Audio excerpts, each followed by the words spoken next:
My sister slept with every guy I dated until I introduced her to my new boyfriend, who turned out to be her ex-husband's divorce lawyer. I'm Maya, and there's something you need to understand from the start. I'm not the villain in this story. For 28 years, I was the good sister, the responsible one, the person who cleaned up messes and stayed silent about things that would make anyone uncomfortable. But 3 months ago, I stood in front of the bathroom mirror at my mother's birthday party and realized I was finished, completely finished watching my sister Brittany ruin everything I tried to build. The party was still happening downstairs. I could hear her laugh, very specific and unmistakable. It's the laugh she uses when she's flirting. High-pitched, breathy, with a small pause at the end that makes men believe they're the funniest person alive. I knew that laugh well, because I had heard it directed at 7 different men I had brought home over the last decade. 7. I splashed cold water on my face and stared at my reflection. My mascara was smeared because I had just caught Brittany in the garage with Mark. Mark, the man I had been dating for 6 months. Mark, who told me 3 weeks earlier that he was starting to fall in love with me. Mark, who at that moment was pressed against my sister between my father's workbench and his vintage Mustang. That's when I made my decision. I returned downstairs, forced a smile for the rest of the party, and the next morning I started making phone calls. But let me go back for a moment. You need to understand how things reached this point. Brittany is 2 years younger than me. Growing up, everyone always said she was the pretty one. And honestly, they weren't wrong. Blonde hair that somehow always looked natural, green eyes, a perfectly toned figure that she maintained without much effort. Meanwhile, I inherited Dad's darker features and Mom's habit of stress eating. But here's something people never tell you about having a beautiful sister. The comparisons aren't what destroy you. What hurts is watching her use that beauty like a weapon and seeing everyone allow it. The first time it happened, I was 19. His name was Connor, and he was my first serious boyfriend. We had been together for almost a year. I thought the relationship meant something. I was actually planning to tell him that I loved him. Then one day I came home early from my shift at the campus library and found him in my dorm room, in my bed. Brittany cried. She said she was drunk. She claimed Connor had made the first move. She insisted she didn't know what she was doing. Connor said nothing at all. He simply grabbed his clothes and walked out. My parents told me I needed to forgive her. She's your sister, my mother said. Family is forever. Boys come and go. I was 21 when it happened with Daniel, 23 with Josh, 24 with Ryan. After Ryan, I stopped telling Brittany whenever I started seeing someone. I tried to keep that part of my life separate. It didn't matter. She always managed to find out, and she always made her move. The worst part was this. Every single one of them went along with it. Grown men who claimed they cared about me, men who talked about a future together, were willing to throw it all away for one night with my younger sister. By the time I turned 26, I stopped dating completely. Instead, I focused on my career. I work in marketing for a tech company, good salary, long hours, and the perfect excuse to avoid family gatherings where I would have to watch Brittany enjoy everyone's attention. Then she got married. His name was Trevor, and honestly, I felt bad for him from the beginning. He was a genuinely nice guy, quiet, a little nerdy, working in IT. He absolutely adored Brittany. You could see it in the way he looked at her, like he couldn't believe someone like her had chosen someone like him. I wanted to warn him. I really did. But what exactly was I supposed to say? Hey, Trevor, my sister will probably cheat on you eventually because that's what she does. Their marriage lasted 3 years. The divorce was terrible. 2 years into their marriage, Trevor received a promotion and started earning a very good income. He bought them a house in a nice neighborhood. Then Brittany became bored. She started having an affair with his boss, his married boss, who had 2 children. When Trevor discovered the truth, he was completely devastated. About a month after Brittany moved out, I saw him at a coffee shop. He looked like he had aged 10 years. The divorce proceedings were ugly. Brittany demanded half of everything, including the house that Trevor had already paid the down payment for before they were married. She wanted alimony. She wanted part of his retirement savings. Trevor hired a lawyer. A very good one, apparently. I didn't hear many details because Brittany stopped speaking to me during that time. She was furious that I refused to automatically take her side. She wanted me to tell Trevor he was being unreasonable. I wouldn't do it. 6 months ago, the divorce was finalized. Trevor kept the house. Brittany received some money, but nowhere near the amount she had demanded. Eventually, she moved back in with our parents. And soon enough, her old habits returned. I met Mark at a work conference. He was charming, successful, and funny, a consultant who traveled frequently. That actually suited me because I value my personal space. We took things slowly, which felt mature and healthy. I didn't introduce him to my family for the first 4 months, but then my mother insisted that I bring him to her birthday party. "Maya, sweetheart, you're always alone at these events," she said. "We want to meet him. We want to see you happy." I should have trusted my instincts. Mark and I arrived together. Brittany was already there, looking flawless as usual in a tight dress that probably cost more than my monthly rent. I watched her eyes light up the moment she saw him. That familiar calculating smile appeared on her face. For the first hour, I stayed close to Mark, but then my dad asked for help with the grill. My mom wanted me to check something in the kitchen, and somewhere in that chaos, I lost sight of him. 20 minutes later, I found them in the garage. Brittany was leaning against him, her hand resting on his chest. Mark was leaning back slightly, but he wasn't stepping away. He wasn't stopping her either. And then I heard it. That laugh. I didn't say anything right away. I simply stood in the doorway watching until Brittany finally noticed me. "Maya, oh my God, this isn't what it looks like." "Really?" I replied. My voice sounded calm and distant because it looks like you're trying to sleep with my boyfriend at our mother's birthday party. Mark began stuttering. "Maya, listen, she just..." "Get out," I said. "Maya, come on, get out." He left.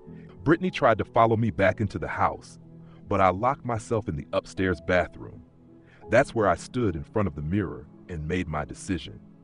The moment I realized I was done being the victim in this story, done being the sad sister everyone pitied but nobody defended, I started with a simple Google search: Trevor's divorce lawyer. It took about 15 minutes to find him. His name was James Whitmore, and his law firm specialized in high net worth divorces. I looked through his professional photos: mid-30s, dark hair, a confident smile, conventionally attractive, but in that quiet professional way. Polished, professional way. Perfect. I called his office on Monday morning and told the receptionist I needed to schedule a consultation regarding a family legal matter. They had an available appointment that same afternoon. James Whitmore's office was located in one of those downtown buildings made entirely of glass and steel, the kind of place that immediately signals high cost. His receptionist guided me to a conference room overlooking the city. He walked in about 5 minutes later. In person, he appeared taller than his photos suggested. Well-tailored suit, firm handshake, very professional. "Miss Chen, thank you for coming in. How can I assist you today?" I sat across from him and said, "This may sound unusual, but I need your help with something that isn't exactly legal advice." He raised an eyebrow slightly. "All right. You handled my sister's divorce, Brittany Chen. Her married name was Morrison." His expression shifted immediately, the professional boundaries clearly appearing. "I'm afraid I can't discuss the details of a client's case, even with family members." "I'm not asking you to," I replied. "I want to hire you for something else. I'm listening." So I explained everything. The years of betrayal, the repeated pattern, the way she ruined one relationship after another. I told him about Mark, about the garage, and about the moment I decided I had reached my limit. When I finished, he asked, "So what exactly are you proposing?" "I want you to pretend to be my boyfriend. I want to introduce you to my family, especially Brittany, and see what she does." He leaned back slightly in his chair and studied me. "That's an interesting proposal. I'll pay whatever your hourly rate is." "It's not about money, Miss Chen. It's about ethics. Using my professional position to take part in what could be seen as entrapment." "It isn't entrapment," I said calmly. "I'm not trying to have her arrested. I just want people to see who she really is." I paused for a moment, choosing my words carefully. "And I think you may have your own reasons to want that too." His jaw tightened slightly. "Why would you say that?" "Because I saw what she did to Trevor. And I'm guessing you saw it as well. The manipulation, the lies, the way she tried to ruin a decent man simply because she could. James remained silent for a long moment. Finally, he asked, "What's your timeline?" Over the next 2 weeks, we met 3 more times to plan everything carefully. James was extremely methodical. He wanted to know everything about my family, about Brittany's behavior patterns, and about what I hoped to accomplish. The goal, I explained, is simply to expose her. I want my family to finally see what she's really like. If they watch her try to seduce my boyfriend at a family gathering, maybe they'll stop making excuses for her. "And you're certain you want to do this?" he asked. "Because once it begins, there's no going back. Your relationship with your sister will likely be permanently damaged." "It's already permanently damaged," I replied. "I'm just tired of being the only one willing to admit it." 2 weeks later, we began dating publicly. I posted a few photos of us on social media. Nothing overly personal, just casual pictures. Coffee dates, dinners, a concert. The kind of activities normal couples share. My mother called within 24 hours. "Maya, you're seeing someone new. He's very handsome. Why didn't you tell me?" "It's still pretty new, Mom. I didn't want to jinx it." "Well, you must bring him to Sunday dinner this week. I insist." Perfect. James picked me up at 6 o'clock on Sunday evening. He dressed more casually than usual. Nice jeans, a button-down shirt, and a leather jacket. He looked relaxed and approachable, exactly the type of man Brittany would see as a challenge. "You ready for this?" he asked as we pulled up to my parents' house. "Not really," I admitted, "but let's do it anyway." My mother opened the door and immediately hugged him. "You must be James. Maya has told us so much about you." In reality, I had told him almost nothing, but that was typical for my mom. She led us inside, where my dad was preparing dinner, and Brittany was sitting on the couch with a glass of wine. She looked up when we walked in, and I watched the reaction happen instantly. That spark of interest, that calculating expression. She set down her wine glass and stood, smoothing her dress. "You must be the new boyfriend," she said as she approached and extended her hand. "I'm Brittany, the younger sister." James shook her hand politely. His smile was friendly but controlled. "Nice to meet you. Maya mentioned you." "Did she?" Brittany's eyes briefly moved toward me before returning to him. "I hope she said good things." "You two seem very close," James replied smoothly. I almost laughed at that statement, but I kept my expression neutral and linked my arm through his. Dinner was exactly as uncomfortable as I expected. Brittany positioned herself across from James, leaning forward whenever she spoke, and laughing at nearly everything he said. She kept touching her hair and neck, small gestures she always used when she was pursuing someone. My parents either didn't notice or chose not to comment. James performed his role perfectly. He was attentive toward me without exaggeration, friendly toward Brittany but never openly flirtatious. When she asked about his job, he answered in general terms and avoided revealing details about the law firm. After dinner, my mother insisted we stay for dessert. Brittany volunteered to help in the kitchen, which left James and me alone in the dining room. "She's already planning her approach," he said quietly. "I know. Did you see the way she looked at you? Hard to miss." He glanced toward the kitchen. "Your parents really don't notice?" "They've never wanted to notice." When Brittany returned with the pie, she chose the seat next to James this time. Her leg brushed against his under the table several times. She had reapplied her lipstick and let her hair down. I excused myself to use the bathroom, leaving them alone briefly. When I returned 5 minutes later, Brittany was showing him something on her phone, leaning close enough that their shoulders touched. We left around 9. James walked me to the car with his arm around my waist while my parents watched from the doorway. "That went well," my mother called. "You two look great together." Once inside the car, James exhaled slowly. "Your sister is persistent." That's one way to describe it. "She asked for my number," he added. "Said she wanted to add me to the family group chat." Of course she did. Over the next 3 weeks, Brittany texted him constantly. Memes, videos, questions about restaurants or movies, always some excuse for why she needed to message him directly instead of asking me. James took screenshots of every conversation and sent them to me. Twice a week we met in his office to review everything and discuss the next step. "She's building towards something. James explained during one meeting. This is her pattern. First, she creates familiarity, then she builds a sense of connection. How do you know that? I asked. He was quiet for a moment before opening a desk drawer and pulling out a folder. During Trevor's divorce, part of my investigation involved documenting Brittany's pattern of infidelity. I interviewed several men she had been involved with. He opened the folder. They all described the same approach: texting, casual friendship, and then gradual escalation. Inside were printed transcripts, photographs, and other documents, evidence of affairs with at least 5 different men during her 3-year marriage to Trevor. Wow, I whispered. Does Trevor know about all of this? He knows about the cases relevant to the divorce, James replied. The court didn't need everything, just enough proof of infidelity to deny her claim to his assets. I looked through the documents carefully before looking back at him. Why are you really helping me with this, James? He met my gaze directly. Because I watched your sister nearly destroy a good man. Trevor Morrison came to my office 2 years ago in a very serious mental state. I'm not exaggerating. He had been completely broken down by someone who was supposed to care about him. He paused briefly. And when I helped him fight back, your sister tried to damage my reputation. She filed a complaint with the Bar Association claiming I had fabricated evidence.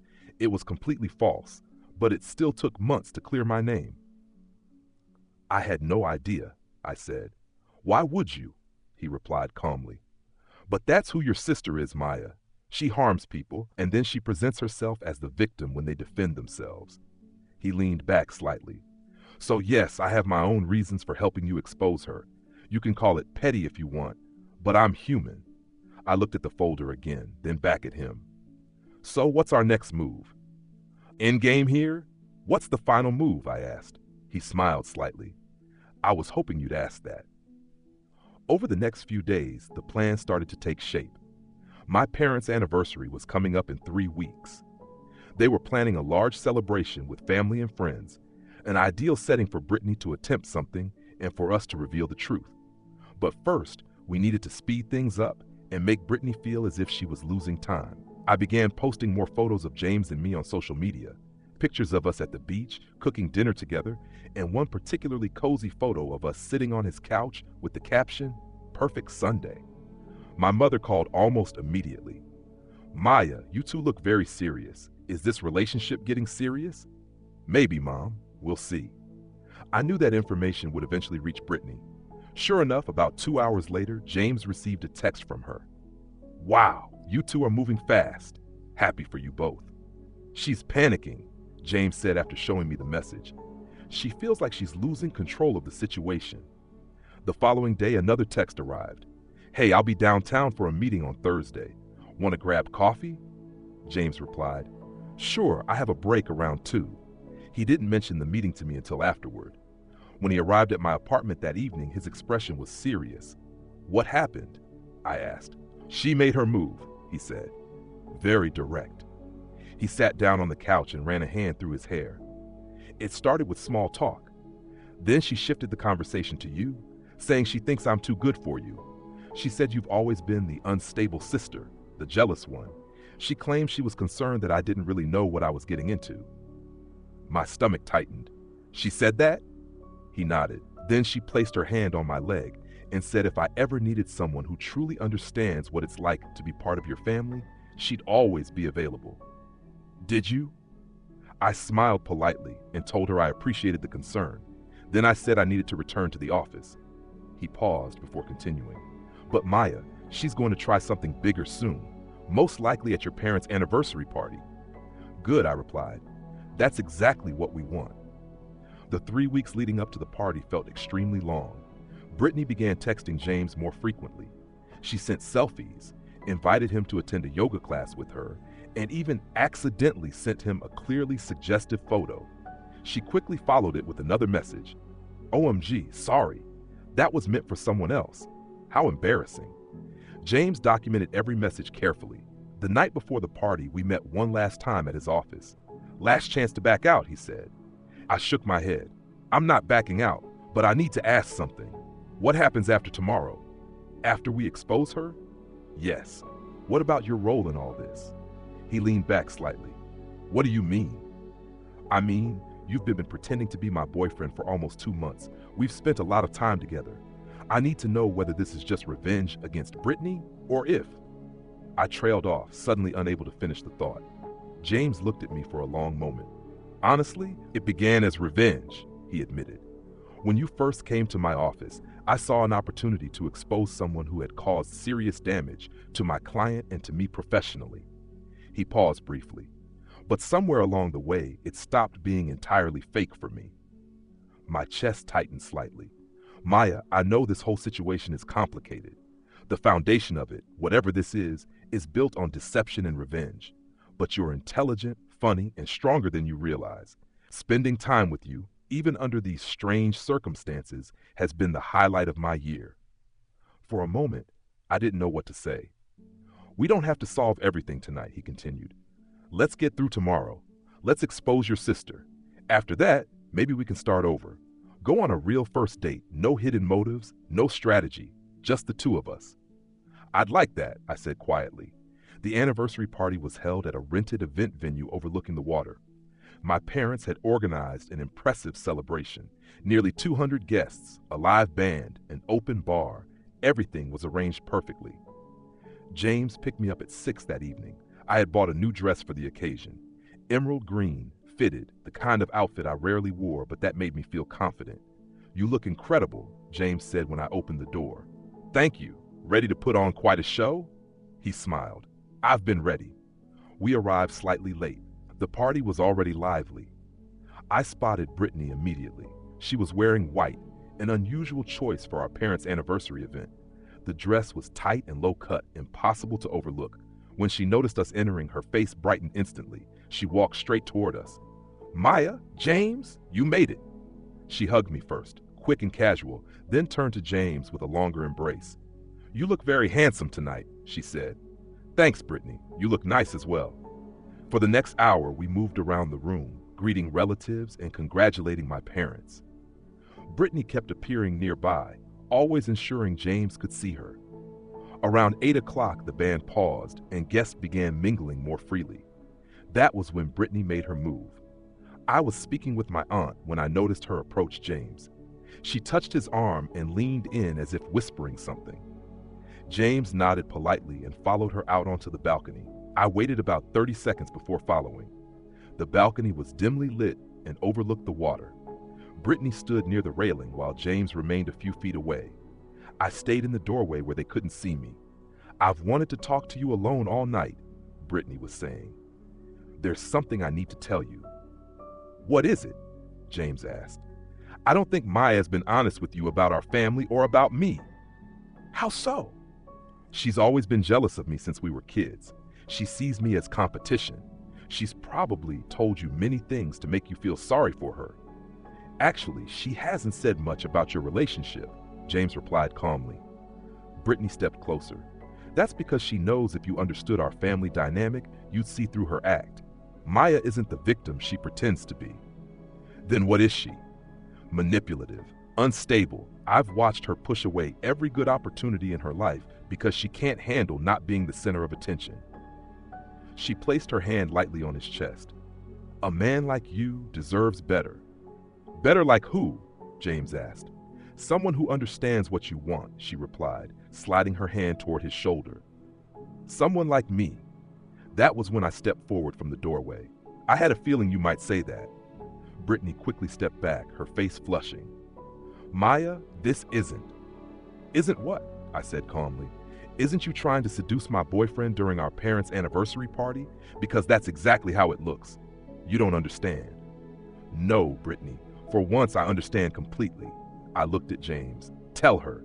James reached into his jacket pocket and took out his phone. Brittany, do you recognize me? She frowned in confusion. Look carefully, he continued. James Whitmore. Whitmore and Associates. I represented your ex-husband during your divorce. The color drained from her face. That's impossible. You and Maya, you've been dating.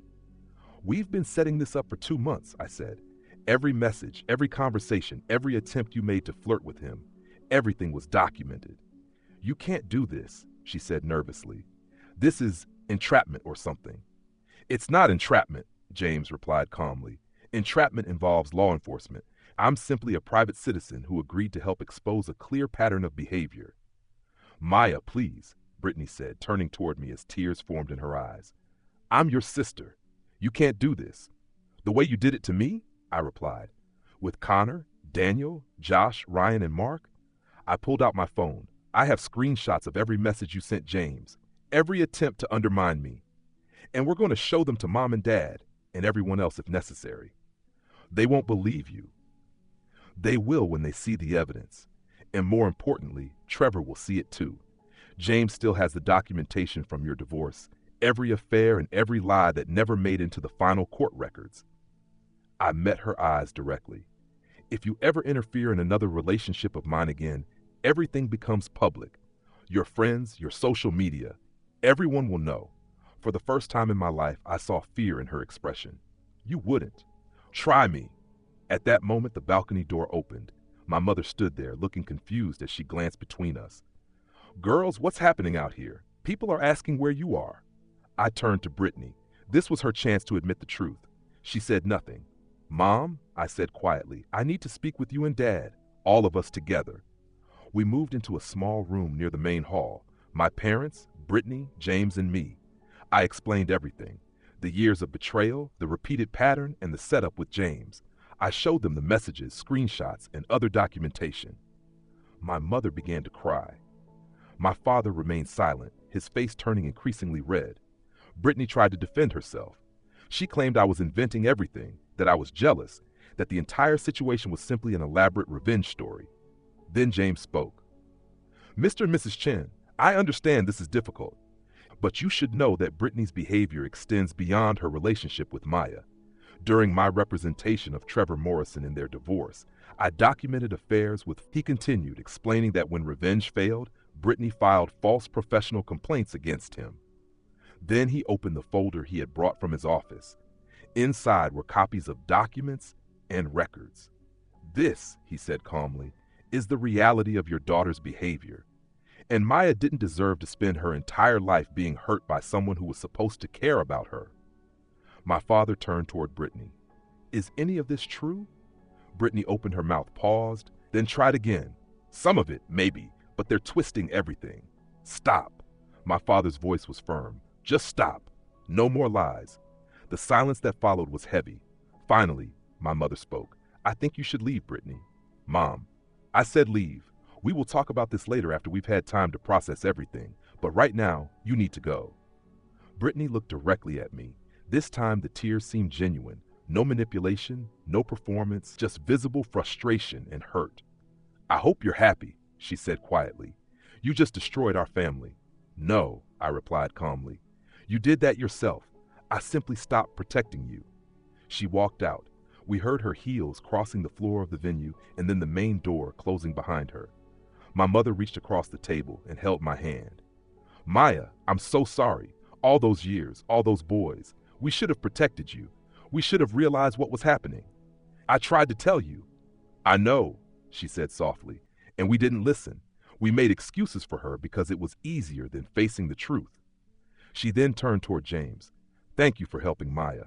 I realize our family situation must seem very complicated to an outsider. James gave a small smile. I've seen more difficult situations, he said, and Maya is worth helping.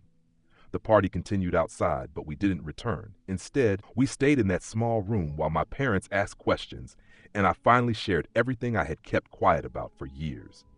Around midnight, when we were leaving, my father hugged me at the door. I'm proud of you, he said. You stood up for yourself. I just wish it hadn't taken so long. Later in the car, James and I sat quietly for a few minutes. Are you okay? He asked. I'm not sure, I admitted. I thought I would feel relieved or vindicated. Instead, I mostly feel tired. That's understandable, he said. You've been carrying this burden for a long time.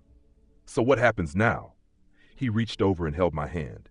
Now we figure out what's real. Because somewhere during this entire plan, I started falling for you, the real you, not the performance.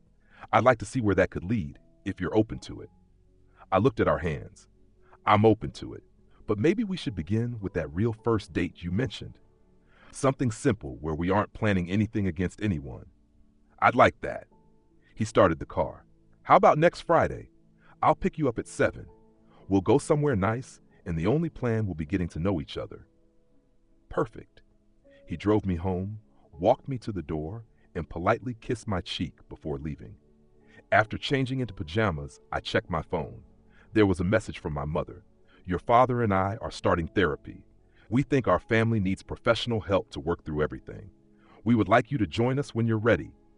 There was also a message from Brittany. You win. I hope it was worth it. I didn't respond to that one. There was nothing left to say.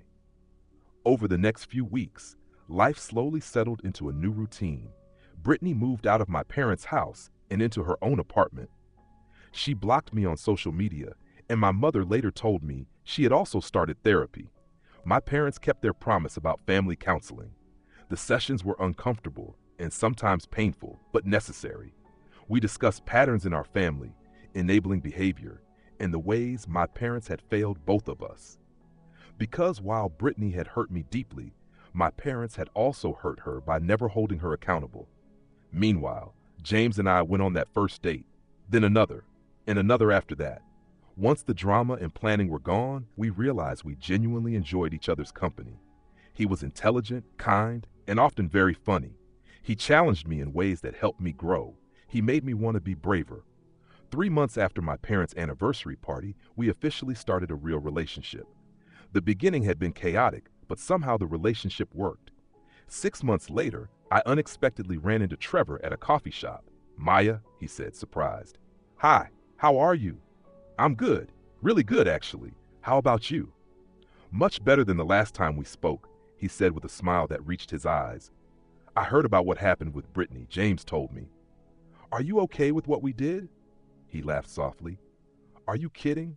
I'm grateful. For years I thought I was imagining how bad things were. Having someone confirm it, having someone else see who she really is, it helped more than you know. We talked briefly before going our separate ways. As I left, I felt something settle inside me, perhaps peace or closure. That evening, James and I were cooking dinner at his apartment when my phone rang. It was my mother. Maya, I wanted to let you know that Brittany is moving. She accepted a job in Seattle and will leave next month. How do you feel about that? I asked. A little sad, a little relieved, and worried too, she admitted. Then she paused. She asked if you would consider seeing her before she leaves. She wants to talk. I glanced at James, who was chopping vegetables and pretending not to listen. I'll think about it, I told my mother. 2 weeks later, I met Brittany at a coffee shop near her apartment. She had cut her hair shorter and looked thinner, almost older. Thanks for coming, she said when I sat down. Mom told me you're moving. Yeah, a fresh start. She wrapped her hands around her coffee cup. I've been going to therapy, real therapy, not just the sessions required during the divorce. And we've talked about you, about us. I waited. I need to apologize, she continued. A real apology, not the fake ones I used to give. She looked directly at me. What I did to you for all those years was cruel. It was selfish and wrong. I ruined your relationships because I was jealous of you. I blinked. Jealous of me? You were always the smart one, the talented one, the one Dad respected. I got attention for being pretty, but that was all. So I took the one thing I could. Validation from the men who were interested in you. It made me feel powerful, even though it was toxic. She paused. And I'm sorry. I didn't know what to say. I had imagined this conversation many times, but now that it was happening, I mostly felt numb. I don't expect forgiveness, Brittany continued. I don't even know if I deserve it. But I want you to know that I understand what I did. I hurt you repeatedly and intentionally. I'm trying to become a better person. Is therapy helping? I asked. It's difficult, she said. Facing who you really are without excuses is brutal, but yes, it's helping. We sat quietly for a moment. I hope Seattle works out for you, I finally said. I hope you find what you're looking for. I hope you're happy, she replied. With James, he seems like a good man. You deserve someone good. He is. Thank you. We finished our coffee mostly in silence. When we stood up to leave, Brittany hugged me. The hug was brief and somewhat awkward, but it felt like closure. Not reconciliation exactly, just recognition that we had both been part of something broken and were trying to move forward. A year later, James proposed. It was simple and private, just the two of us on a quiet beach at sunset. I said yes before he even finished asking. My parents organized a small engagement party with close friends and family. Brittany sent a card from Seattle along with a generous check and a short note. Congratulations. You deserve all the happiness. I placed the note in a drawer and didn't think about it much afterward. On my wedding day, as I walked down the aisle toward James, I realized something important. The revenge plan that had originally brought us together no longer mattered. What mattered was that I had finally stood up for myself. I had stopped being controlled by someone else's dysfunction and started building the life I truly wanted. My sister had interfered with every relationship I had ever had until the day I introduced her to my new boyfriend, who happened to be her ex-husband's divorce lawyer. It may have started as a petty and calculated plan and perhaps not the healthiest beginning for a relationship, but sometimes the most complicated beginnings lead to the most meaningful endings. And as James placed the ring on my finger and kissed me in front of everyone we loved, I realized I didn't regret a single moment of it.